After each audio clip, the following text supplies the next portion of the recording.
juga memberikan hak kepada kita untuk memilih untuk tidak memilih. Itu hak kita juga loh. Tapi kan Bawaslu dan KPU kan menganjurkan kita. Itu kan penganjuran.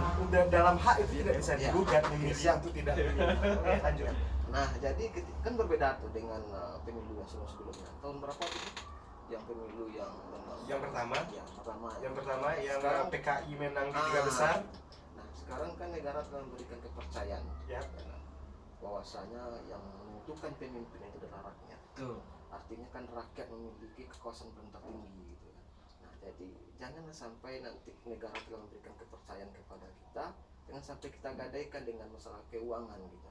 Tetapi dengan faktor ekonomi memang menuntut masyarakat seperti itu gitu. Karena kita lari dari masalah pileg contohnya kan. Kebanyakan calon-calon dari partai itu memang juga mencari finansial dia bergabung di partai itu gitu. Sehingga masyarakat pun hilang kepercayaannya gitu. Masyarakat menyampaikan seperti ini, beliau itu bergabung di partai itu mencalonkan diri untuk memenuhi kuota dan belum mendapatkan uang gitu. Sehingga masyarakat juga seperti ini gitu. Sedangkan beliau mencari uang, apa kita juga mencari uang. Nah, jadi hal seperti itulah yang memang susah kita untuk Edukasi masyarakat no money politik. Bisa juga perlu gini. digiatkan ya. Diambil aja uangnya, nanti terserah kalian mau milih siapa. Kalau masyarakat yang lapar gimana menurut?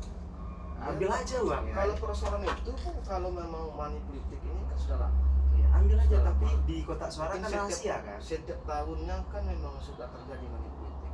Nah, jadi saya juga pernah menyampaikan pertanyaan ini kepada Bawaslu. Seperti ini gitu. Yang money politik ini, transaksional politik ini dilakukan itu setelah pemilu, setelah pencoblosan. Setelah pencoblosan. Itu ada beberapa manajemen yang dilakukan strategi politik bagi calon.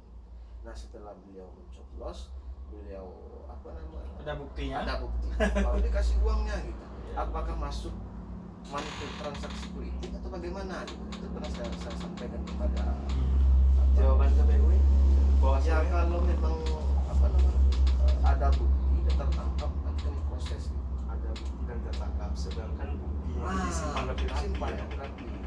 Nah, jadi memang Bawaslu pun sangat berpesan kepada masyarakat karena memang belum meminta bantu kepada kita gitu. Karena dengan personil Bawaslu sangat sedikit gitu. Contohnya Bawaslu di tingkat kecamatan itu komisionernya hanya 3 orang, sedangkan di tingkat negara 1 orang. Nah, tentu untuk mengawasi partai politik yang sangat banyak memang sangat susah, tak lepas dari perannya masyarakat tokoh dari ada. Mungkin itu ngomong masalah money politiknya sangat susah gitu kan.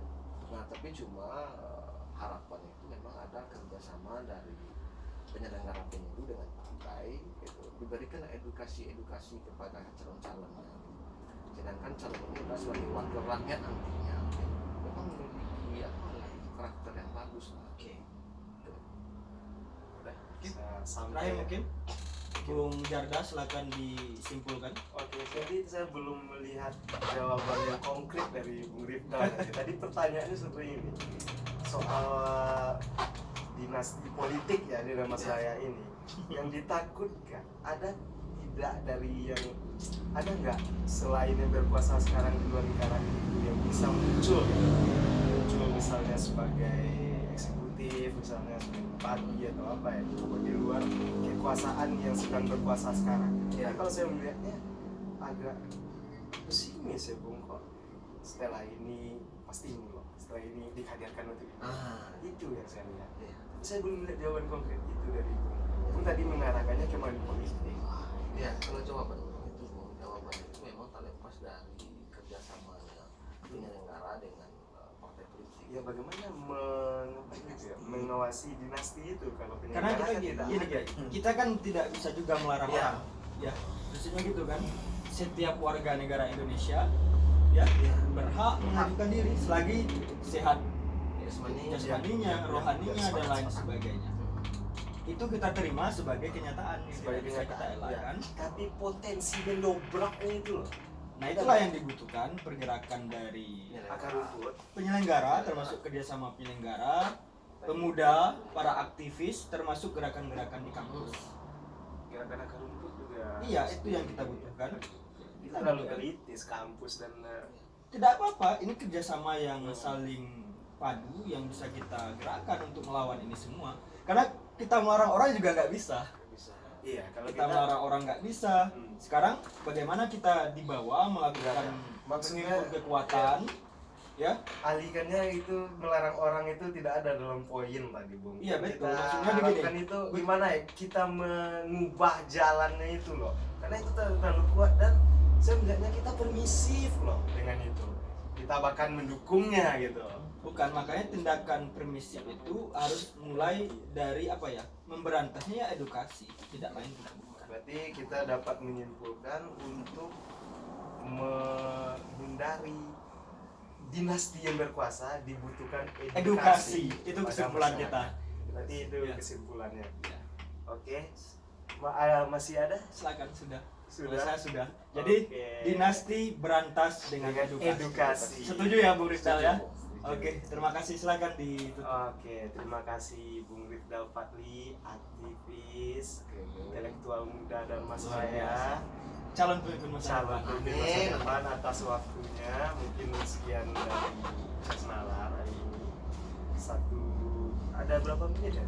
30 menit kita ngobrol ya. Ya. Ya, sekitar itu. Mungkin kurang, mudah-mudahan ada manfaatnya kita ngobrol. Maaf tadi ada yang di luar konteks karena saya selalu melihatnya dari kacamata sejarah ya Bu.